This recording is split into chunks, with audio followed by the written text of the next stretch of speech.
Hello, in this video, let's try to solve the problem of intersection of orthogonal line segments. Our goal is, given a set of horizontal and vertical lines, we want to find how many intersections they have.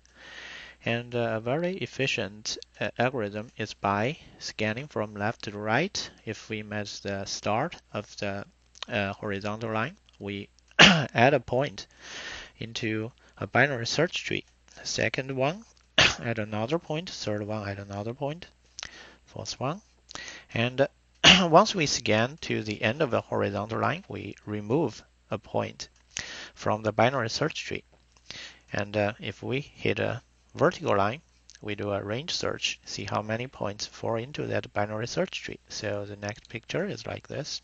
We hit a vertical line, we count, there is only 1 point in the binary search tree fall into the range, and we know there is one intersection happen. Notice this line didn't intersect because we hit the end of the horizontal line and we remove that point from the binary search tree. So three kind of events: start of the horizontal line, end of the horizontal line, and vertical line. We do a range search, and so it is a good candidate for event-driven programming. Let's write a program for that. Here is a skeleton program. Um, we have we generated some lines, and for each line we have a x and y axis, and just by chance some of them will become horizontal, some of them will become vertical. And once we have the lines, we draw them. The draw is basically a J-panel. We iterate through the lines and draw them.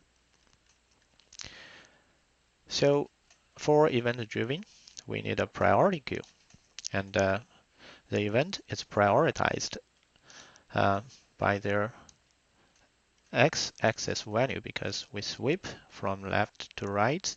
The first one we met have the smallest x value, and that's first event we will encounter. So we order by x. And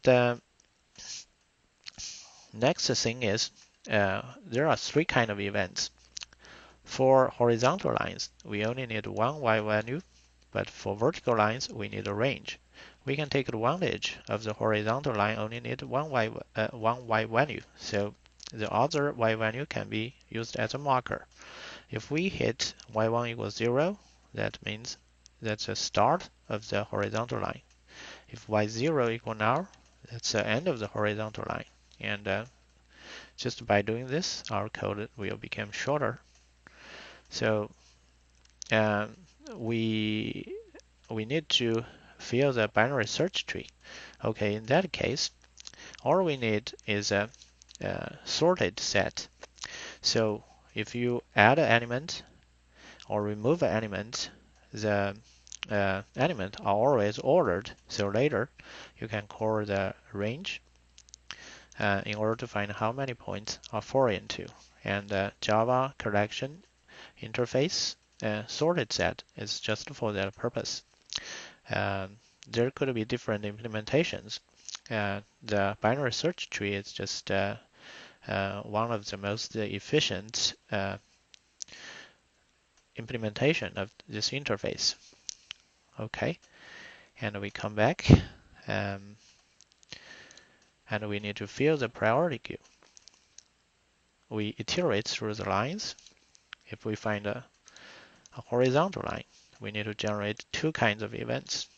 Two events. One is the start, another is the end of the line. If we hit a vertical line, then we pass in a range.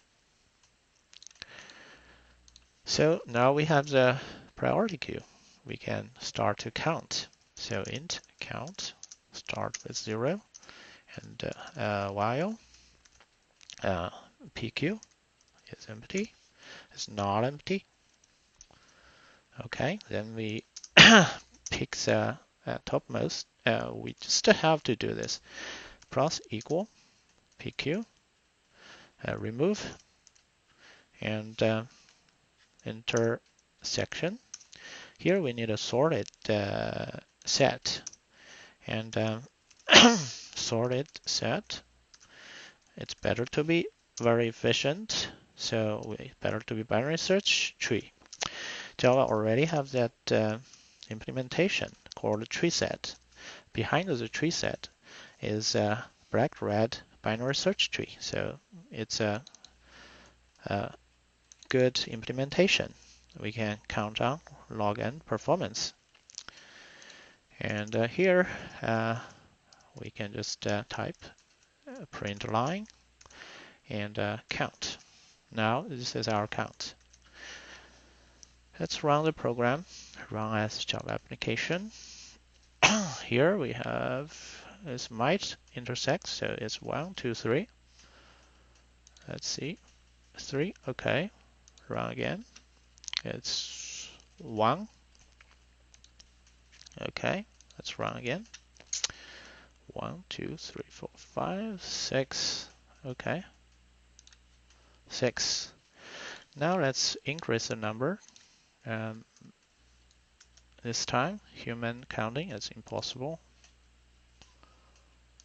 However, computer counted fast, and for login performance, let's generate a big number. Make sure we didn't stuck there forever. It's still thinking. Okay, now it's a value